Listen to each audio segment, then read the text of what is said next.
Plastik ini bahwa diciptakan memang untuk usable gitu, sampai dia udah sobek nggak bisa dipergunakan baru lu buang. Kita nggak usah masuk ke konservasi, banjir, mau sampah aja kita nggak selesai. Sustainable itu dari tahun 90-an ketika gua ya? jadi kuliah, gua kuliah di kehutanan yang sekarang 30 tahun kemudian itu masih gua dengar. Masih ngomong itu. Iya.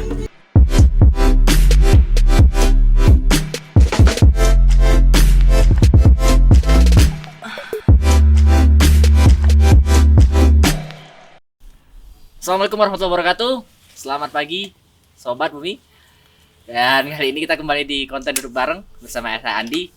Dan kali ini saya pilih Bumi melaku-melaku di Malang. Dan tepatnya saat ini saya sedang berada di Kabupaten Probolinggo, di Desa Cemoro Lawang. Dan teman-teman bisa lihat di belakang tuh ada, wah gila keren banget. Ini salah satu keindahan alam yang keindahan alam, titipan Tuhan lah kepada kita yang memang harus kita lestarikan. Dan saat ini bersama saya sudah ada Muhammad Ansori, atau akrab dipanggil Mas Ori. Nah, Mas Ori ini adalah dedengkotnya Jawa Timur lah kita bilang gitu. Kalau soal isu lingkungan dan lain sebagainya, orang pasti tahu sama Mas Ori. Mas Ori, ya. Piye kabarnya Mas? Sehat, alhamdulillah. Mas Andi, alhamdulillah sehat. Dan teman-teman, kita sudah mematuhi protokol kesehatan, jadi kita semua sudah di swab antigen dan di sini tidak terlalu banyak orang, jadi kita sudah mematuhi protokol kesehatan yang berlaku. Dan Mas Ori ini tergabung dalam banyak lah ya Mas, ada Forum Sahabat Gunung, ada Asosiasi Pemandu Gunung Indonesia, ikut diving juga, terus ke kementerian-kementerian juga ya Mas, dan ya itulah banyak lah aktivitas Mas Ori. Dan pagi ini alhamdulillah cuaca cerah. Kita alhamdulillah sekali. Jadi kita langsung ngobrol-ngobrol aja sama Mas Ori soal pelestarian alam. Kalau ngomongin soal pelestarian alam kan berarti lingkungan ya. Gitu. Nah, Mas Ori ini udah lama banget ya Mas. Dari tahun berapa Mas? Ngobrolin lingkungan mungkin dari zaman kuliah dulu, mahasiswa 90-an lah. Belum lahir. 90-an. Belum lahir Mas Ori udah ngomong itu. Nah, jadi teman-teman, hari ini aku akan belajar banyak ya. Mudah-mudahan teman-teman bisa belajar banyak juga dari Mas Ori, dari video ini. Mas, kalau ngomong soal lingkungan, terutama sampah Mas, nggak selesai-selesai. Iya, sampah menjadi sebuah masalah atau sebuah problematika yang dekat sekali dengan kehidupan kita, karena pada prinsipnya memang kita banyak mengkonsumsi, banyak menggunakan barang-barang yang tidak bisa dipergunakan kontinu, artinya beberapa kali. Padahal sebenarnya kalau kita mau merujuk pada karakter sebuah dominasi dari kita sebagai makhluk hidup itu menggunakan sesuatu atau harus bisa beberapa kali, misalnya itu bisa dilakukan berapa kali. Plastik ketika digunakan itu sebenarnya menggunakannya untuk dia jangka waktunya, jadi manfaatnya sebenarnya manfaatnya itu bagus gitu. Waktu diciptakan ketemu plastik gitu ya, saya lupa tahunnya berapa, 1800-an gitu, 1800-an, ya. Mungkin saya lupa ya, jadi koreksi kalau ini 1878 gitu. Ya, itu digunakan karena dia bisa bertahan dalam jangka waktu yang lama.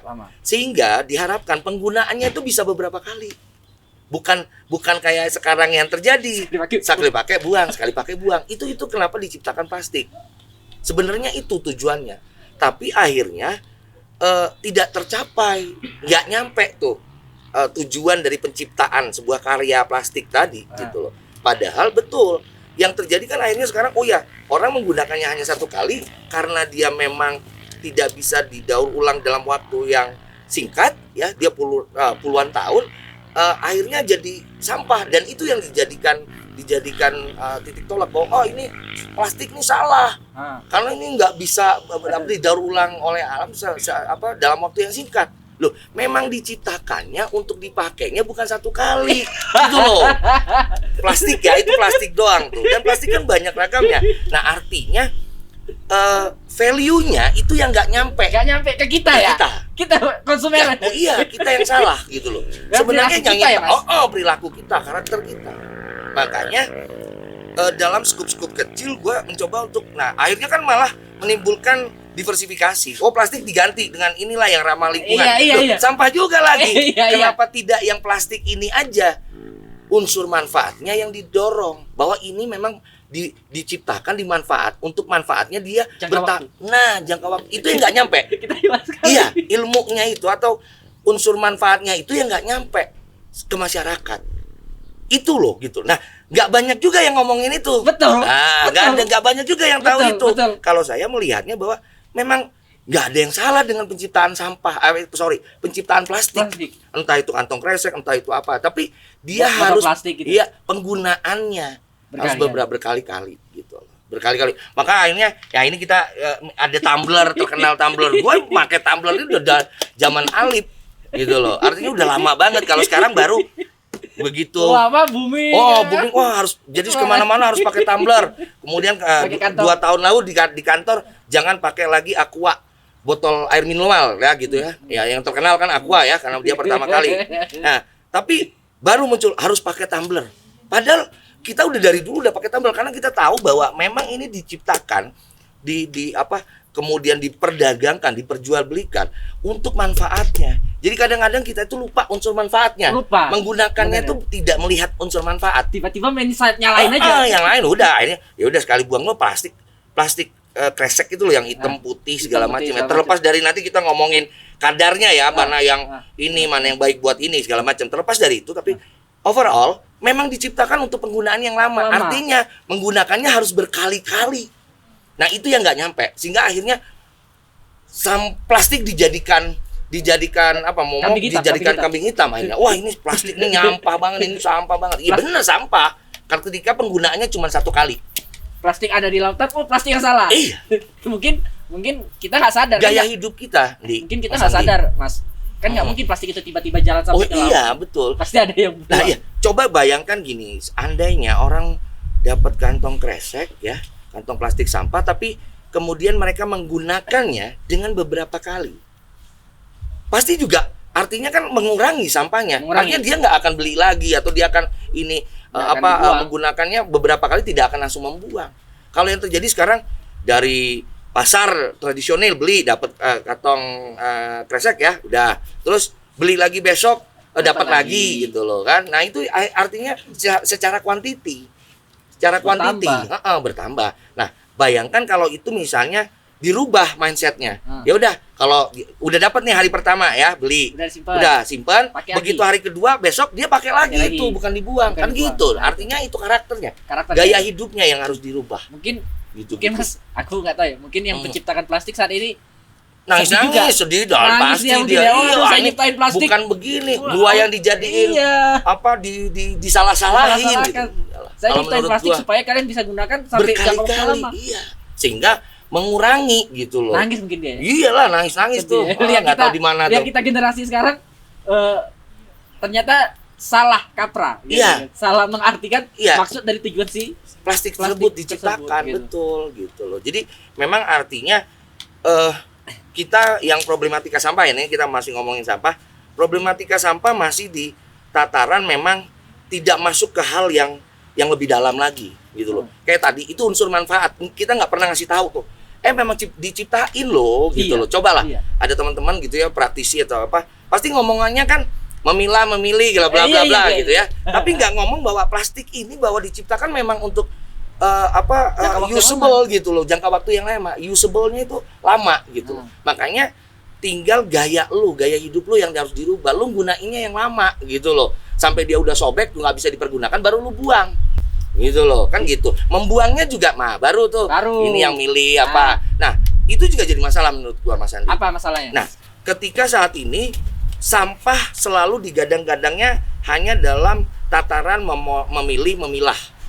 Dipilih ini yang organik, non organik. Ini yang belum lah itu udah lebih tinggi lagi. Tapi kan masih dalam tataran memilah sampah. Ya. Nah, harusnya atau ketika udah memilah sampah nanti entah di lingkungan RT, RW atau lebih cakupan lebih besar lagi ada bank sampah.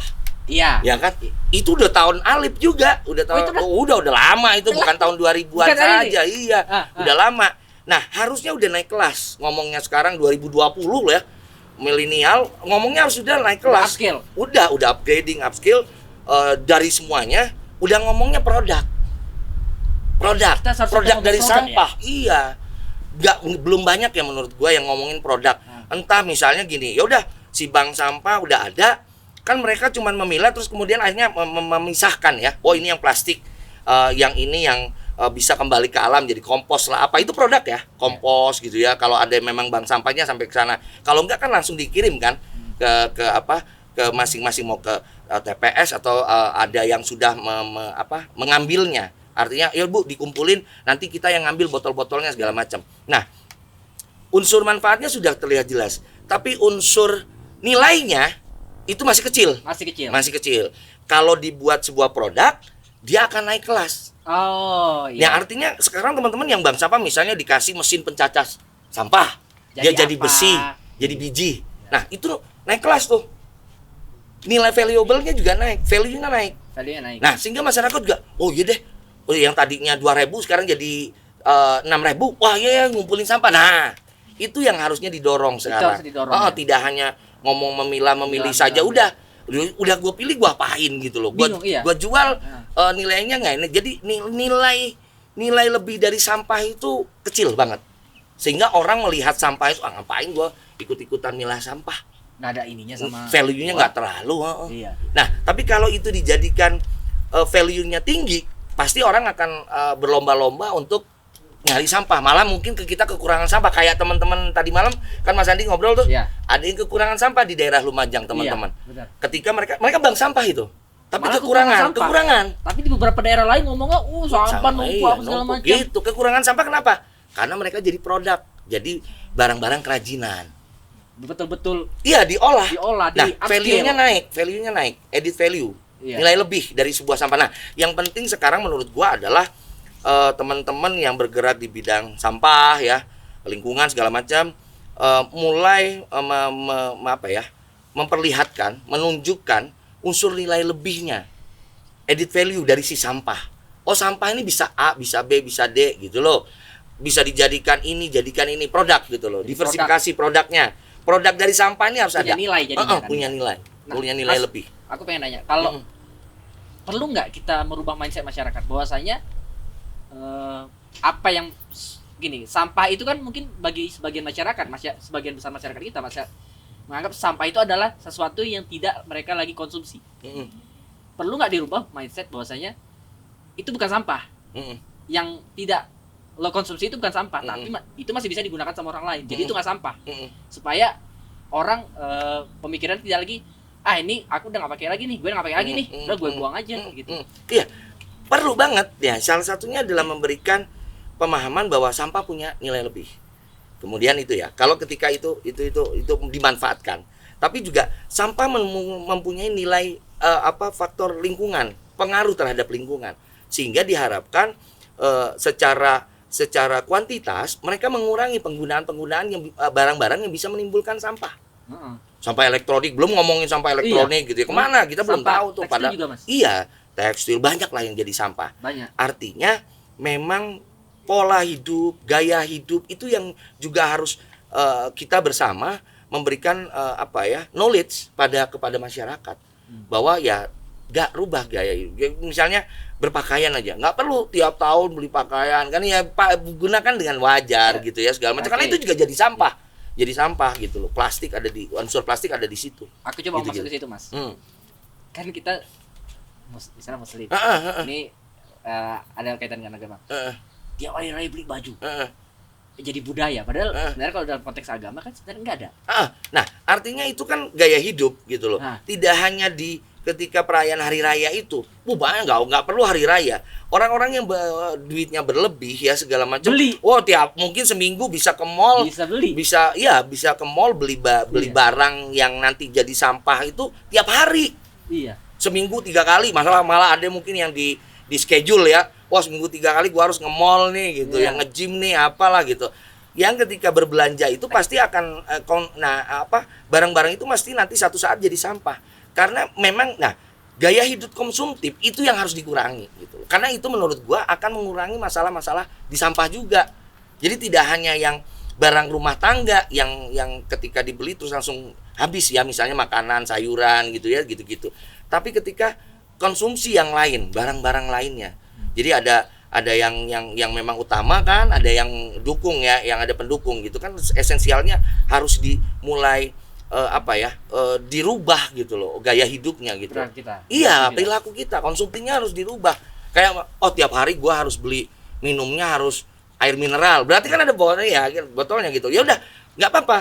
Tiap hari gua harus minum air mineral. Berarti beli botol yang gede. Nah, kemudian lo mengkonsumsinya dengan botol-botol yang bisa dipakai berulang-ulang, kayak tumbler tadi. Gitu kan sama aja. Airnya air mineral. Iya. Tapi konsumsi botol ukuran kecilnya jadi yang sampah yang berpotensi untuk sampah itu jadi berkurang. Artinya ada gerakan secara masif untuk merubah perilaku. Berarti bukan gaya hidup. Bukan tiba-tiba saya nggak mau pakai ini lagi. Nggak bisa. Nggak bisa. Ada tuh ya gitu. Saya ini. Nggak bisa. Kalau gue sih nggak terlalu setuju ya dengan hal yang seperti itu gitu. Tapi tinggal melihat berkaca pada diri kita sendiri. Seberapa banyak sih kita sebagai orang yang konsumtif gitu loh untuk barang-barang itu tadi, karena sampah itu bermula dari konsumtifnya kita, gaya hidup kita, pola hidup kita gitu loh. Sehingga artinya kayak gue di rumah misalnya gue pakai air isi ulang gitu loh, maksudnya, dan itu pun air tanah, bukan beli air mineral. Tapi gue pakai gue beli tempat gitu ya yang ada ya, kan sekarang banyak yang ada bisa filter gitu ya, segala macam. Tapi gua ambil itu, gua masukin, ya udah minumnya ya tetap pakai. Jadi kan gua nggak memproduksi sampah keluarga gua, minimal dari yang terkecil keluarga. Menurut gua itu. Jadi kalau kita nggak bisa ngomongin secara masif, orang banyak kan susah ya kita mau ngomongin, minimal dari skup terkecil keluarga, kemudian teman-teman kita. Berarti hidup minimalis, Mas? Ya pasti. Berarti Mas, kalau kita ngomongin pelestarian alam, kita nggak usah masuk ke konservasi, banjir sampah aja kita nggak selesai kok. Iya betul, sampah kita nggak selesai. Belum lagi ngomongin yang lain tentang hutan, tentang animal gitu ya, hewan segala banyak banget. Ketika misalnya kita dulu. Jadi kan selalu gitu. Kalau dulu mah gitu kan, berkaca feedback ya ke belakang. Kita punya 3 spesies harimau. Kita punya harimau Bali, kita punya harimau Jawa, kita punya harimau Sumatera. Saat ini cuma ada 2. 2 ini yang 2 sudah punah menurut UICN. Tinggal satu, tinggal Panthera tigris sumatrae. Tinggal harimau Sumatera ini pun terancam punah. Dia udah appendix 1, terancam punah dia menurut Red List International. Jadi ada lembaga yang melihat tentang konservasi hewan. Kita banyak animal kita, hewan kita, individu-individu itu yang terancam gitu loh, diambang kepunahan. Badak Jawa, badak Sumatera, badak Jawa saat ini cuma ada di ujung kulon, dan itu juga terbatas, teritori mereka terbatas. Gitu loh. Yang tadinya mereka bisa di mana-mana, mungkin ya gua kalau kita mau ini kita ngomongin hewan, dan gue coba ngasih gambaran yang lebih besar gitu buat Mas Andi gitu loh. Tidak sampah gitu, banyak hal yang kita harus perhatikan, dan jangan sampai kita nanti kalau dulu begini loh gitu ya. Badak itu dulu ditemukan oleh Yung Hoon itu di kaki Gunung Gede Pangrango. Makanya ada sampai sekarang itu ada disebut salah satu pos pendakiannya kandang badak. Nah, mereka ketemu di situ. Yung Hoon ketemu di situ, seorang penjelajah tuh ya, si Yung Hoon itu bahasa Belanda tuh, dia bertemu di situ. Saat ini kita hanya konsentrasi badak Jawa itu hanya ada di ujung Pulau Jawa, sebuah tempat kecil yang namanya Taman Nasional Ujung Kulon. Kalau itu nggak jadi Taman Nasional, nggak dikelola dengan prinsip Taman Nasional ya. Taman Nasional itu masuk di kawasan pelestarian alam KPA ya, di bawah Kementerian Lingkungan Hidup dan Kehutanan. Pasti udah habis itu. Habis punah. Pasti udah habis karena fungsi Taman Nasional. Kebetulan kita juga lagi ada di Taman Nasional Bromo Tengger Semeru. Kalau itu tidak protective area, tidak dilindungi, karena prinsip Taman Nasional itu salah satunya adalah perlindungan, pelestarian, kemudian baru pemanfaatan. Itu udah habis pasti badak. Pemanfaatan terakhir ya? Pemanfaatan terakhir. Kalau sekarang tuh kadang-kadang kalau sekarang secara general digadang-gadang untuk ngobrolin pemanfaatan lebih besar. Nah, itu karena tadi konsumtifnya manusia. Salahnya di situ berarti ya, Mas? Iya, karena unsur pemanfaatannya yang lebih didorong. Tapi tidak melihat perlindungan, pemanfaatan misalnya. Kalau ngomongin di pengelolaan ya, pengelolaan. Nah, bayangin lagi pengelolaan yang tidak memakai fungsi 3 tadi. Artinya yang di luar Taman Nasional, yang di luar Suaka Alam, di luar Suaka Marga Satwa, Cagar Alam, lo bayangin. Ya udah nggak nggak usah dibayangin lah kan gitu. Oh, ya, ini ada. Pasti hancur gitu loh, pasti habis gitu loh. Yang diprotektif aja kadang-kadang masih banyak celah yang mau dimasukin gitu loh. Tapi ya itulah Indonesia. Dan gue tetap berbangga hati jadi orang Indonesia, nggak mau pindah KTP juga sih, gue nggak mau pindah kewarganegaraan gitu. Dengan segala dinamika yang ada. Ketika ngomongin gue sebagai orang yang suka kegiatan di alam terbuka, suka dengan kegiatan-kegiatan yang memang unsurnya nature gitu loh. Jadi akhirnya dari situ timbullah hasrat, timbullah keinginan untuk gue udah ngambil lebih dari alam. Apa yang bisa gue berikan sama alam gitu loh. Take in give-nya harus jelas. Tapi kan kalau orang sekarang belum tentu, ngambil aja terus. Iya. Tapi nggak berusaha untuk memberikan gitu loh. Nah itu juga yang perlu, mindset itu yang perlu dirubah buat teman-teman. Minimal dari skop kecil lah. Kayaknya kita belum kecil. Ini mas, belum sadar bahwasanya itu ya nature ini, tidak, alam ini nggak akan terus memberikan kebutuhan hidup kita kan. Iya. Kalau kita eksploitasi terus habis. Ya habis. Sumber resource itu, sumber daya itu kan pasti akan ada yang tidak bisa diperbaharui. Nah, kalau ya kan? Nah, itu udah beda lagi tuh. Batu bara, minyak ya, gas alam dulu itu segala macam gitu. Renewable resources, ada unrenewable resources. Betul. Jadi bisa terbarukan, bisa diganti, bisa dia terus ada yang tidak bisa gitu. Mati. Udah habis misalnya cadangan minyaknya sekian. 1 juta barrel. Begitu 1 juta habis ya habis, dia nggak akan produce. Nggak akan produce lagi dia. Nggak akan produksi lagi dia gitu. Berarti Mas dari sisi fauna, flora segala macam kita udah habis banget lah ya. Menuju. Karena kan ada, jadi kalau misalnya flora fauna juga ada yang disebut dengan endemik gitu. Endemik itu hanya ada khas di satu tempat itu tadi. Kekhasannya. Ya, itu. Atau yang kalau di sini misalnya kalau tumbuhan yang kita kemarin tanam, esek. Nah, itu khas tuh. Nah, kayak gitu. Nah, itu adalah yang harus dilestarikan. Ketika ngobrolin sustainable gitu loh. Sustainable yang bagaimana gitu. Dari dulu, dari gua zaman tahun 90-an gua kuliah gitu. Karena gua pertama kali dengar itu memang tahun 90-an. Sustainable Forest Management misalnya. Istilah itu ya. Ya, istilah sustainable itu dari tahun 90-an. Ketika gua jadi kuliah. Gua kuliah di kehutanan, di Fakultas Kehutanan, terkenal dengan Akademi Ilmu Kehutanan di Bandung, kemudian jadi universitas dengan Universitas Winaya Mukti, gua Fakultas Kehutanan, ambil jurusan manajemen hutan. Itu kali pertama gua kenal dengan istilah-istilah tersebut yang sekarang 30 tahun kemudian itu masih gue dengar. Masih ngomong itu? Iya. Dan memang harus gitu loh. Cuman pendekatan-pendekatannya yang memang harus lebih menurut gue ini ya, lebih nancep lah gitu, lebih membumi. Telunjuk boleh nunjuk ke atas, telunjuk pasti ke atas ke langit, tapi kaki harus menapak ke bumi. Itu yang menurut gue yang harus, artinya ya lu jangan ngawang-ngawang banget lah program lu, konsep lu, tapi lu juga harus berpikir bahwa itu masuk ke grassroots, di tataran akar rumput.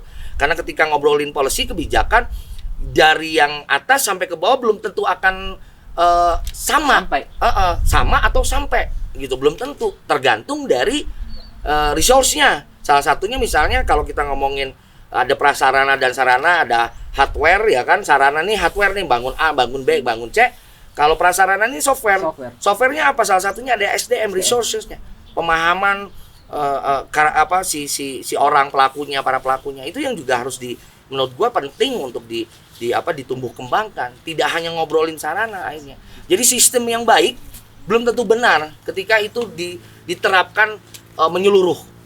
Jadi harus juga ada pendekatan-pendekatan lokal gitu loh. Kayak kami di sini, saya di Forum Sahabat Gunung, saya kebetulan humasnya, ketuanya adalah orang Tengger, pemuda Tengger, ya mereka yang harus, ya asli Tengger, dia yang harus banyak berbicara. Saya akan backupnya untuk yang lain, karena saya bukan suku Tengger, tidak suku Tengger, tapi saya bersaudara dengan mereka. Saya mencoba masuk dalam kehidupan mereka gitu, sehingga akhirnya beberapa hal, contoh nih, di belakang kita ada Elduis, Anaphalis javanica, atau kalau di bahasa Tengger itu tanah layu disebutnya. Nah, ini adalah bunga ini, bagian-bagian tumbuhan ini dimanfaatkan untuk kegiatan ritual adat di berbagai ritual adat di suku Tengger. Ya. Nah, artinya kalau ini selalu diambil di alam, dia akan habis. Karena tradisi ini pasti akan berlanjut terus. Diteruskan kan sampai sampai generasi kapan. Nah, akhirnya terbersihlah pengelola di dalam hal ini pihak Taman Nasional Bromo Tengger Semeru, karena kalau ngambil ini di alam diancam hukuman menurut Undang-Undang nomor 5 tahun 90. Itu ada undang-undangnya, nggak boleh ngambil air waste gitu. Nah, akhirnya apa? Dibudidaya. Nah, dari hasil budidaya itu masyarakat Tengger memanfaatkannya, sehingga akhirnya itu tetap sustain. Nah, gitu. Jadi pola pikir harus seperti itu. Iya, jadi sistem itu harus sistemnya itu harus dibangun, tata kelolanya dibangun, kemudian dipraktekkan, tidak hanya jadi sebuah slogan. Iya. Tidak sampai hanya saat jadi ini sebuah slogan. Mas Ori udah dengar sustain dari 30 tahun lalu. Mungkin aku belum lahir. Sampai sekarang masih jadi slogan. Di beberapa sisi ya, tergantung tadi kembali, tinggal tergantung prakteknya di masing-masing lokal people tadi. Banyak juga yang sudah melakukan, banyak. Mungkin hanya tidak terekspos, hanya tidak diketahui oleh orang banyak gitu. Banyak kok yang sudah melakukan di tataran akar rumput, di grassroots, bahwa mereka sudah melakukan apa itu yang namanya sustainable. Contoh deh, dia dalam adat istiadat Baduy dalam tuh misalnya. Kenapa ada Baduy dalam? Kenapa kita kalau ke dalam nggak boleh motret, nggak boleh ini, nggak boleh itu? Karena mereka tahu, mereka punya aturan, punya tata kelola. Ada namanya hutan larangan, itu nggak boleh diakses. Kalau dikonversi hutan larangan di suku Baduy, kalau di kita tuh jadi cagar alam. Jadi artinya praktek-praktek tradisional lokal ya, itu udah dari dulu udah menjunjung tinggi yang namanya disebut dengan konservasi, melindungi apa yang mereka punya. Mereka tahu kalau ini habis, gua nggak punya apa-apa lagi, lingkungan gua rusak. Mas, gitu. Kearifan lokal itu memang harus penting banget. Makanya pendekatan banyak kan model-model konservasi dengan pendekatan lokal, muatan lokal. Itu penting. Itu penting banget. Kearifan lokal itu. Aku nggak tahu juga, Mas. Apa mungkin gara-gara kita terlalu kita sekarang 4.0. Tapi perilaku kita mungkin masih 1.0. Betul, masih terbelakang gitu loh. Karena tadi gue pikir bahwa memang kita harus ikut dengan kemajuan. Artinya tadi beradaptasi dengan apa yang ada. Salah satunya ketika baru aja 4.0 udah 5.0 sekarang gitu loh. Udah 4.0 baru belum lama. Udah dihajar 5.0 industri kan.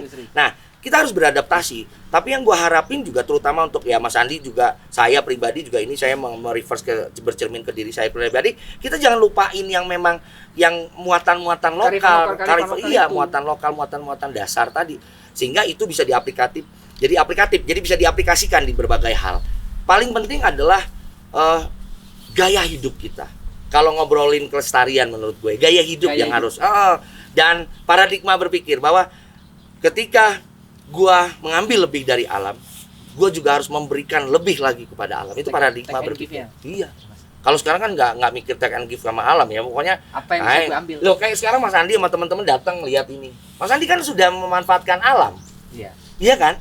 Apa nih? Kepikiran nggak bahwa oh iya gua udah menikmati, berarti gua memanfaatkan. Tapi setelah lihat itu, apakah gua akan lihat itu bertahun-tahun kemudian atau anak gua atau cucu gua akan lihat? Belum tentu.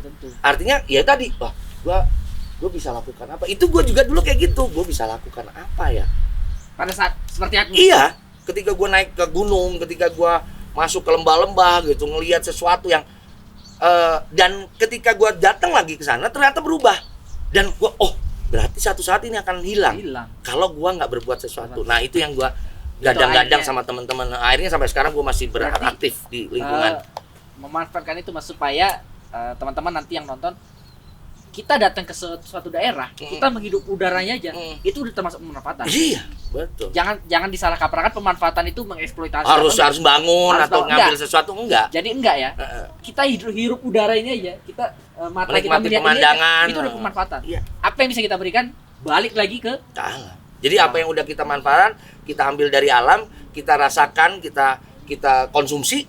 Nah, kita berpikir sekarang menurut gua yang perlu ditekankan, nah, apa nih sekarang yang kita bisa berikan sama alam? Setelah gue nikmatin dia indah, ya salah satunya, indah ya, lebih indah lagi kalau sampahnya nggak ada. Oke, berarti caranya bagaimana gitu? Iya. Jadi jangan ngomongin hal-hal teknis aja, sampah ABC, tapi ngomongin juga karakter buildingnya, bagaimana membuat orang-orang, individu-individu baru yang menghargai tentang lingkungan, menghargai lingkungan. Jadi pelestarian itu benar-benar terjalankan dengan baik. Mudah-mudahan, iya. Karena prosesnya memang banyak banget gitu. Tapi minimal menurut gua ya kita lakukan dari sekup yang terkecil, dari apa yang kita bisa. Kalau lo misalnya kita punya follower ya kan di Instagram, di media sosial kita ya kita ketika kita memberikan sebuah media, jadikan sebuah media informasi, sampaikan memang yang benar-benar bisa merubah perilaku misalnya gitu. Kalau kata gue sekarang itu yang paling penting itu merubah perilaku, Mas Andi. Merubah perilaku sehingga akhirnya itu bisa tercapai. Mas, aku sering dapat pertanyaan. Kita udah perilaku nih, saya udah berubah perilaku. Mas Ori sudah berubah. Tapi kadang kan keluarga kita belum, Mas. Nah, mungkin aku bisa belajar dari Mas Ori. Gimana Mas Ori mensosialisasikan ke keluarga? Itu tadi mereka harus masuk ke dalam apa yang kita lakukan. Contoh ya, hari ini gua bawa istri gua lakukan, istri gua akhirnya tahu oh ayah lakuin ini. Dia akan mengcapture oh ayah lakukan ini. Gue juga dia akan cerita, karena manusia itu akan bercerita. Oh suami gue begini loh. Nah itu tersampaikan sama orang lain. Kemudian mencontohkan, itu yang paling penting. Makanya kata gue tadi, telunjuk boleh menunjuk ke langit, telunjuk mengarah ke langit, tapi kaki ke bumi. Ingat gitu loh, bahwa kita harus spread message-nya gitu ke keluarga. Contoh kayak tadi yang gue bilang, penggunaan air tadi, gue pakai air tanah, gue nggak beli air mineral, ya kan? Kemudian gua konsumsi dengan ya hanya gelas. Jadi nggak ada, ketika ngobrolin air saja gua tidak ada mengkonsumsi barang lain yang bisa menjadikan sampah. Jadi kita harus membuat contoh buat anak. Kalau gue anak gue gitu, anak gue juga senang naik gunung segala macam dan mencontoh airnya, karena manusia itu pasti mengcapture, dia punya memori besar, entah berapa tera nih kita punya memori. Itu, gitu loh. Jadi harus dicontohin, jangan hanya ngomong tapi contohkan, berikan. Itu yang paling susah. Kadang kita ngomong tapi kita nggak bisa ngasih contoh. Iya. Gitu Mas, loh. Kalau dalam kapasitas Mas Ori sebagai orang tua, aku sebagai anak. Orang tua aku mungkin belum ini. Kan nggak mungkin ya aku menggurui atau apa itu. Berarti memang sudah mencontohkan lah ya. Iya, diingetin kalau kayak gitu. Anak gue juga pernah ngingetin sama gue beberapa hal gitu. Ya, ini ayah itu gitu kan. Ngingetin gitu loh. Jadi faktor-faktor itu yang kadang kan di wilayah kita kayak yang abu-abu, absurd ya menurut gua, banyak dengan nggak enak, lebih tua, gitu nggak ada, ingetin aja. Kayak kemarin gua lagi di Banyuwangi ya, kita lagi pakai mobil, di satu lampu merah kita berhenti, samping gua buang mobil, buang ini es apa itu, bukan kayak minuman kotak gitulah, dibuang. Gua turun, gua ambil, Mas sampahnya, selesai. Dia mau berantem mau apa, dia diam. Kaget dia, kok ada orang yang begini, kaget dia pasti. Nah lakukan itu gitu loh, nggak usah takut. Mas, budaya menegur kita Mas ya. Iya pasti, jadi kan makanya kan perilaku, karakter, gaya hidup itu itu yang harus itu ya. Jadi jangan ya, kalau kita ngomong tadi jangan ngomongin hardware-nya aja cuy gitu. Software-nya beresin juga. Itu kalau menurut gua sih. Iya. Bahkan termasuk sampah puntung ya Mas. Sama semua hal. Iya, karena kan orang habis istri gua paling, nah ini tuh, ini puntung. Tuh. Dikantongin. Gokil loh, dikantongin puntung. Dikantongin, jangan dibuang sembarangan. Iya, karena gua juga ini jadi perilaku gitu loh. Gua ngerokok gitu. Gua sadar ini juga sampah gitu loh. Ya gua kantongin. Makanya yang paling ngamuk sebenarnya bini gua. Gua lupa, udah aja gua taruh di cucian, masuk cuci tiba-tiba udah bako semua gitu loh. Karena banyak ya, seberapa banyak gua ngerokok seberapa banyak itu. Entah di kantong tas, kalau gua lagi trekking gitu biasanya di selipan kantong tas gue gitu, di carrier gitu, di ransel ya, atau ya yang paling ini di jaket sama celana. Itu pasti ada puntung.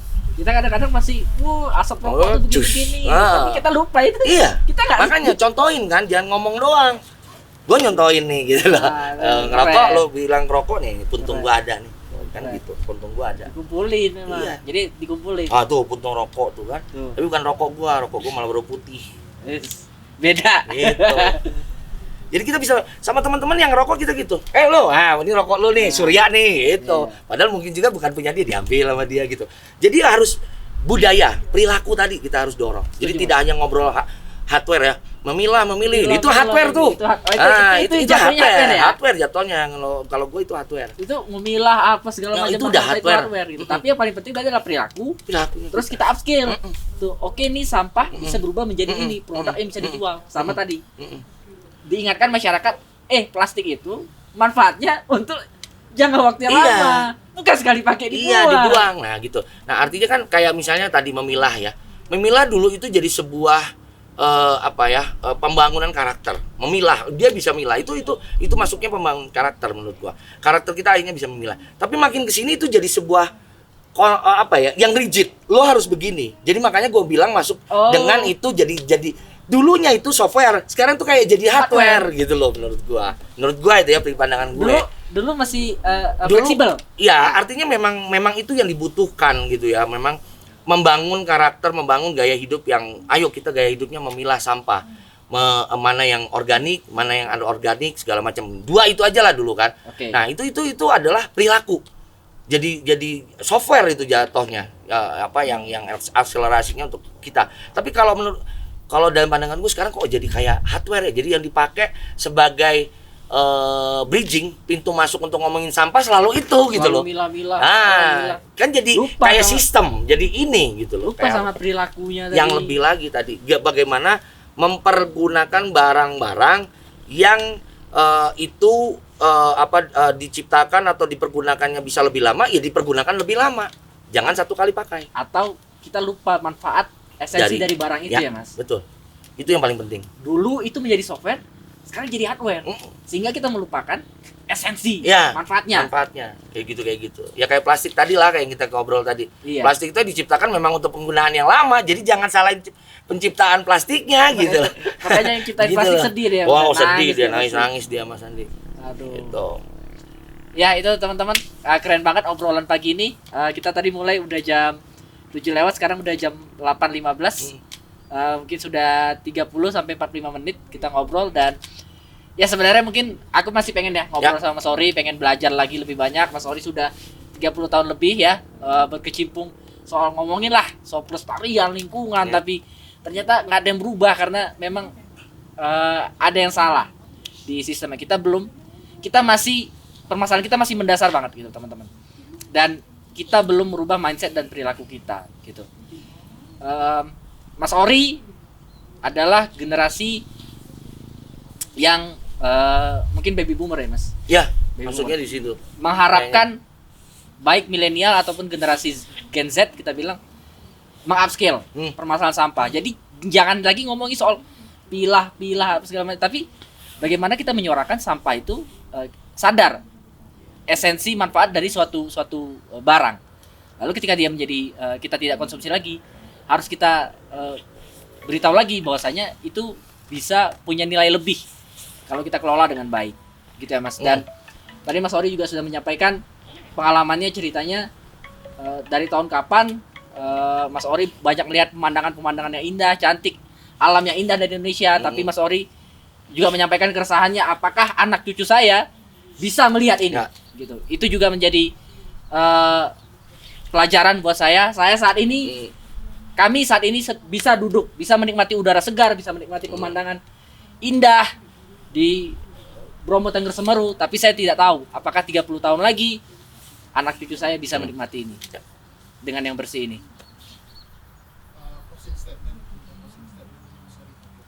Oke. Baik, Mas Ori, kita sudah di penghujung. Mungkin Mas Ori pengen nyampaikan sesuatu Mas Ori buat teman-teman yang akan menonton. Ya pasti berdasarkan dari pengalaman dan kesan Mas Ori, apa sih yang Mas Ori pengen sampaikan, Mas? Mas. Ada, kalau mudah-mudahan jadi perbincangan kita yang sekian lama ini sangat singkat, itu bisa memberikan manfaat buat teman-teman, buat yang nonton, kemudian juga buat diri kita sendiri. Tapi yang paling penting buat gue juga ada quote yang dari gue, lagi-lagi gue ngomong bahwa untuk berbagai hal telunjuk boleh mengarah ke langit, tapi kaki tetap menapak ke bumi. Itu aja sih kalau dari gue.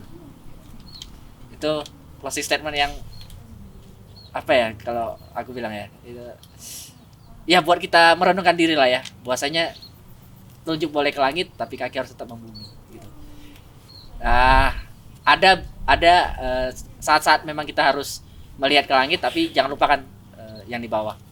Baik, itu saja sahabat perbincangan kita pada hari ini, mudah-mudahan bermanfaat buat teman-teman semua, dan saya sangat berterima kasih sekali kepada Mas Ori sama-sama, sudah meluangkan waktunya untuk ngobrol, untuk memberikan banyak pelajaran, banyak sekali pelajaran yang saya dapat pada hari ini. agar saya bisa lebih merenungkan diri, saya bisa lebih belajar ketika nanti kembali ke Jakarta, apa yang harus saya lakukan, dan mudah-mudahan ini bisa menjadi pelajaran bagi kita semua. Itu saja, saya Andi dari Saya Pilih Bumi, dan Saya Muhammad Ansori, Ori dari Forum Sahabat Gunung. kami pamit undur diri. Kita bertemu di konten-konten berikutnya, di perjalanan berikutnya. Terima kasih, sampai jumpa.